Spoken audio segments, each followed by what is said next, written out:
But who came up with the genius idea of you guys to start doing original material? And that was pretty risky, too. Well, you know what it is, and especially well, Satchel and I were driving down. We had our own show down in San Diego, and we just thought about doing something like Community Property was the first one. And Satchel, because he loves to write, goes, you know, well, let's just one by one, let's start doing original. Then we did That's All But Metal. We just put out an EP, like I think it was it was called Hole Patrol back at the time, and it was just ours that we'd sell off the stage, and literally sell them up, just to get like literally just, and they didn't leave the counting up to me, Rudy. They didn't leave that to me because, again, like I said, I would steal their people's sandwich, so they can't trust me. Plus, I couldn't count that good, so I just let them do it. But I watched them aside.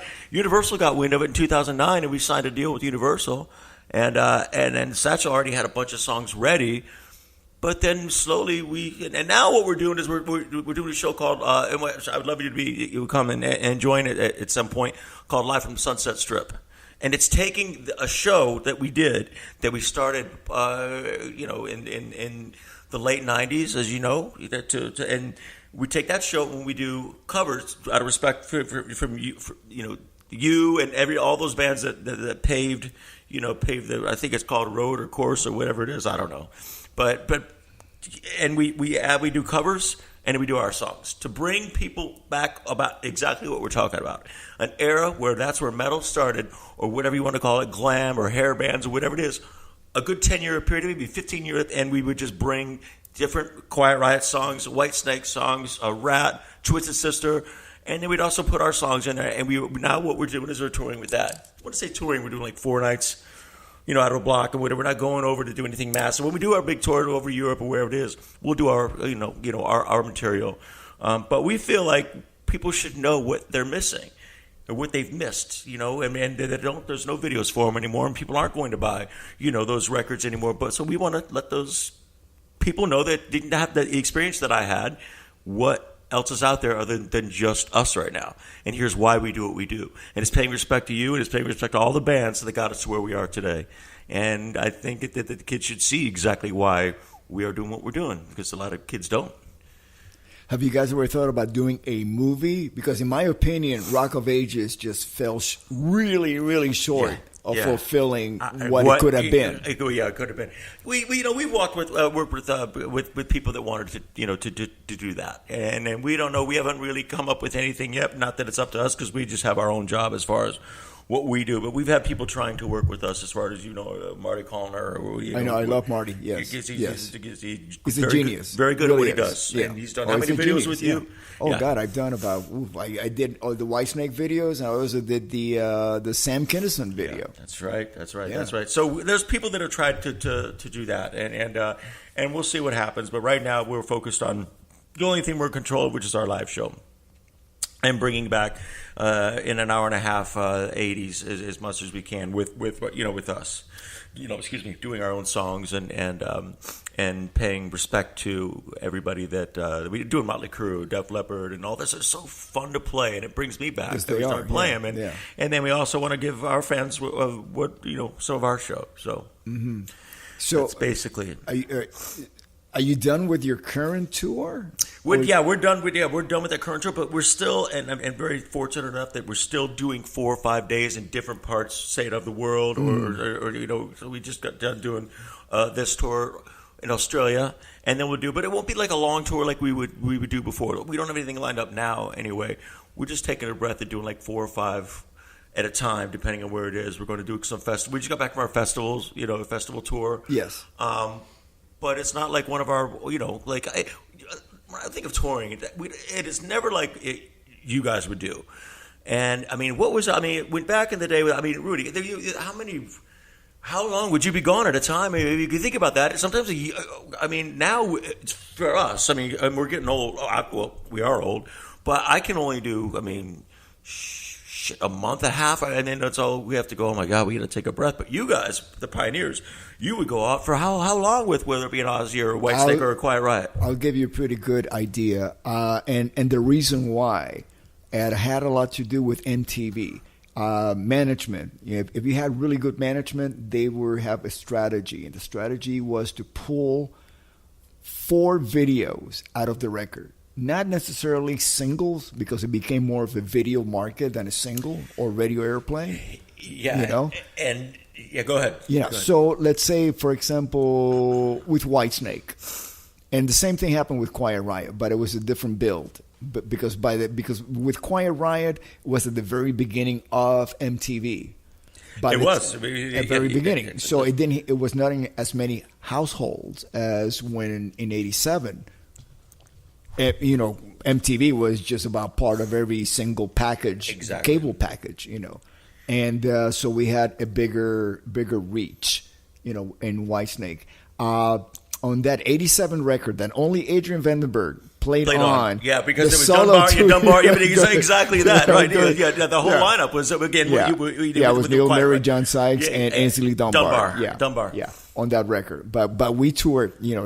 We toured with this. Vivian Campbell, Adrian Vandenberg, Tommy Aldridge. Great looking band, and that sells more than with that first lineup anyway. So the record comes out. And then, I'm sorry to ask you, when did so it was just you and Vander, but also Adrian, Vivian, and Tommy. Okay, yes, good. That's right. Yeah. Got it. And David, of course. So we start touring, and first we open up. We had Still the Night was released, right? That was the first video. That's how we met. We got a phone call. I watched that video over. That's when you had like a VHS, and I just couldn't wait for that video to come out and just study her and just go, oh my god, VHS, the thumb licking it, and just even just watching the video last night of you the other night, you're still moving around like you did. Yeah. Back then, anyway, continue. But it was. Okay. You guys were all on your blocks, but the blocks. Still, that was very tough for you to get off your block. I mean, but I knew, like a tiger. I knew what to do in a confined area. That. Yeah, you did the spins. Doing with Ozzy. I learned. You had to calm down a bit, right. No, it was the block. Oh, and I'll give you a little insight to me licking the bass. So don't let me forget about mentioning that. Okay. I won't. Which was in Here I Go Again. Okay, so we gather for the first time all the individuals that wound up on that tour, Adrian, Vivian, Tommy Aldridge, myself, and David Coverdale for the shoot of Still of the Night. That's the first time I met Tawny Katane. She was sweet, shy young lady sitting on the side reading some script. She was still actively acting. She was a kid at that time. And so we hit it off. It was a very long video because it's a long song, So, it was a long. It's a very long song. Likes to shoot a lot, and tons of different angles. Yeah, a lot of like really long days. I mean, exhausting long. days. Oh yeah. People don't know how exhausting it is to do a video. How many times you play this song? How many times you're flipping around? How many times in different angles, close-ups? I mean, a lot of people don't know. Your fellow musicians that are listening know, but a lot of people that don't know that how exhausting. I know that sounds like it's a sacrifice. It's a sacrifice, and you're worn out. But anyway, so that video had to be long. At that time, the band was not officially together. We just gathered to make the video.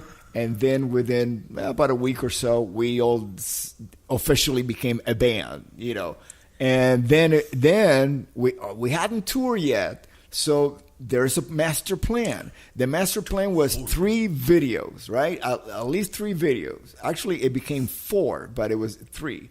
So the second video, Give Me All Your Love, or it was Here I Go. Then was it Give Me All Your Love Tonight? Well, that was the fourth one, okay. And it was shot live at the Worcester Centrum in Massachusetts, outside of Boston. It was a big gig. Yeah. But going back to the very beginning, okay, so you got Still the Night. Then we did back to back. Here I Go Again, and Is This Love? That's right. Is This Love? Back to back. Back to back meaning Monday you did Here I Go Again. Tuesday you did Is This Love? Right? Okay, so and working with Marty, you probably went through this. Marty likes to shoot close-ups towards the end. At least he did that with us. Right? He told us why he. Yeah. Okay. So he had a reason. Okay, yeah. Okay. But that was my experience, right? So we were shooting the video, and by 2 or 3 o'clock in the morning, and I got to get up the next day early to come back and do the second video here. Still the Night. Marty goes, okay, we're gonna do your close-ups. Oh, okay. So I'm tired, I'm beat up, and I figure, okay, I've been moving around. He's got plenty of material of me, long shots, wide angles and all that. So I do a pass, and at the end of it, he goes, is that all you got? And I go, I just wanted to go home. So I say, okay, let's do it again. And so he goes, action. And I started doing all this weird shit, like humping the bass. And one of them was licking the bass. Yeah. I remember exactly what scene he did. Yeah. And he loved it. He goes, okay, we got it. You're done. And that was it. So what happens is, weeks later, you forget. Yeah, right. Because you're in the moment, you're exhausted. Yeah, it's a long day. You just do it. I'll give you what you need. I just want to go home. Yeah, I just want to go home, man. So weeks later, we get the edit, and we'll gather at Tony's condo with all the band and wife's girlfriends, and to watch this. And there's a scene where David licks Tony's leg. She's like on the outside of the jack. On the outside of the jack. And it cuts to me licking the bass. And I go, oh shit. Oh shit. My God. Oh shit. And then I go, well, at least they didn't put the other stuff that was worse than that. And it still says that some bass players still do that, Rudy. Your moves are still like that. Yeah, So, but one thing I must clarify, I'm licking the body and not the neck. Not the neck. Because that would be creepy. And Satchel does that sometimes, and all he does is spits it out. And at least it was your instrument, and it wasn't anybody, and it wasn't Tawny's. Speaking of the instrument, okay, somebody out there, and when I mean out there, somebody, because that was a BC Rich that Bernie Rico built for me specifically to my specs. It was a red BC Rich. That's not the maroon with wasn't that the PV? What was? No, it's not a PV. I was playing PV amplifiers, but not basses. Do you still have that bass here? Do you still have that bass? No, because I gave it back to Bernie immediately because it didn't have the sound that the band needed. One thing is to actually have, okay, Bernie, let's make this, and then you plug in and you hear it. It was the first time I ever played with two guitar players. I really had to tweak my sound to match what they're doing. Fit. First time ever. So, I mean, that would have been more of a tone of a one guitar player band. I can imagine that. Like, I listen to a King's X or things like that, and Doug's Tome, just playing with one guitar player and just one drummer. Same with you with the Quiet Riot days. You were by yourself in the Ozzy days as well. By yourself, you fix your tone different. I never even thought about that. Yeah. So that bass did not fit into the sound that the band needed. Basically. So so that's what happened with me, okay, and licking the bass. So now we got two videos. Next day we do Is This Love? And if you notice on that video, my hair is red. It was blonde for the first two. It was blonde. We get some highlights coming through, some of that. But that's a mousse. It's a red mousse that I asked the stylist to put on because I wanted to look like, because I knew that videos were going to be scattered. And you had to look like some distance between this and not just try to trick saving money so the label doesn't do this. So you want to look different. Exactly. So I requested that red mousse. Yeah. And I knew even though we were tired from the day before, it was the ballad. So it was an easier video to shoot because we're basically just standing there going, "Is this love?" Right. And so it worked. So we had three videos. Right. One was already airing. How long in the period? The three videos. What was that time period? Maybe a couple. I mean, how long did those three take back to back? Right. To release. Yes. No. To shoot the whole time. Okay, Still the Night was the longest shoot because it's a longer song. Right? Okay, then about 2 weeks later or 3 weeks later, because it moved really fast, we became a band. Right. And by then, okay, now we're going to do the next two videos. So I would say in a month or less than a month, maybe 3 weeks. Oh, my God. We had those three videos. That's exhausting. Day one, then about two weeks later, we shot the other two. That's right? exhausting. And of course, we embarked on tour, opening up for Motley Crue in 1987, and nobody had any idea of the impact. We knew it was a really cool band with a cool bunch of guys. But and this playing still a hasn't cool come out. record. This hasn't hit yet. Like It hasn't hit. Only one song had hit, and it's Still the Night. the record.